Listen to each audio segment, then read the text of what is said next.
man-child who wears the same gray suit every day must go on a cross-country trek to find his lost bicycle. Before we talk about Pee-wee's Big Adventure, we have to talk about Pee-wee Herman. Now today, Pee-wee Herman is a household name and one of the most recognizable children's entertainers of all time. But back in the mid-1980s, this wasn't the case. So I started thinking, how would I describe Pee-wee Herman to someone who doesn't have any reference for who he is? First, he acts like a 10-year-old kid, even though he's clearly about 30 years old. And it seems like he's lived a very sheltered life because he has no blemishes on his face at all. His skin is just pristine. It's like he's lived his life in a plastic bubble. But there's never a mention of Pee-wee's parents anywhere. So who raised him? He has a funny voice and he has strange childlike mannerisms, but he is clearly very mechanically gifted based on the opening scene and how ridiculous all the contraptions in his house are. He cares about hygiene. There's not a hair on his head out of place, and he brushes his teeth with the biggest toothbrush I've ever seen. And his suit looks brand new and perfectly pressed. But as neat and pristine as Pee-wee as a character is, his house looks like a house that a crazy person would live in, with some of the worst decorating I've ever seen.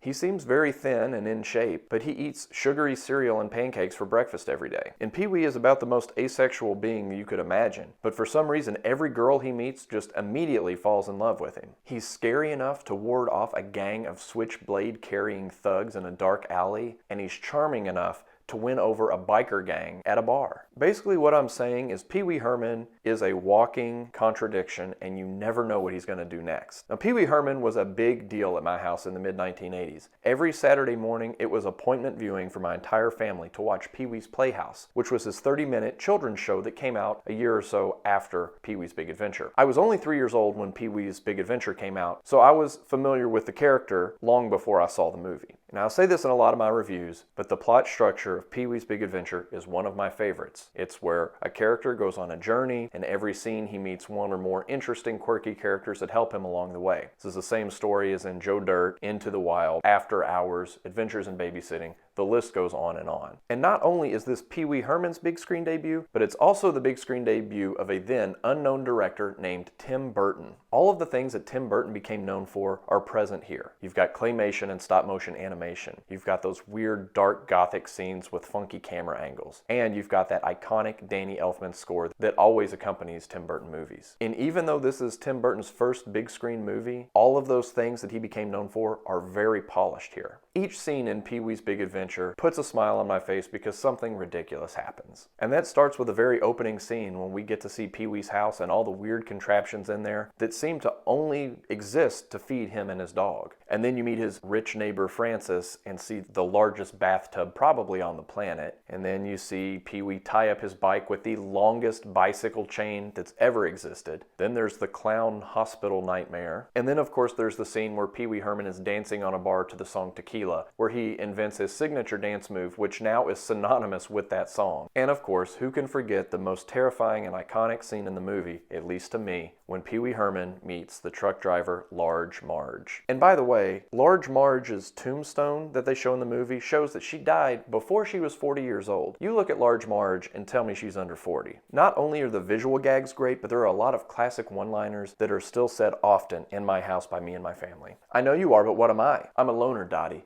a rebel. There's no basement in the Alamo. Tell 'em Large Marge sent ya. Shh, I'm listening to reason. I've been ready since first call. And one of my favorite gags in the movie involves Pee-wee hitchhiking with a convicted felon named Mickey. When Pee-wee asks Mickey what he did to go to the big house, Mickey tells him that he cut the do not remove tag off of a mattress. And based on how severely Pee-wee reacted to this news, I thought for years that you would go to jail for ripping the do not remove tag off of a mattress. And it turns out I'm not the only one who thinks this. There are a lot of people who grew up thinking if you tore a tag off of a mattress, you would go straight to jail. Pee-wee's Big Adventure is fun from beginning to end, and it's only about 90 minutes long. This is a movie small children can enjoy, and this is a movie adults can enjoy equally. This is one of my favorite movies of the 1980s, and it is the definitive on-screen example of why Pee-wee Herman is an icon.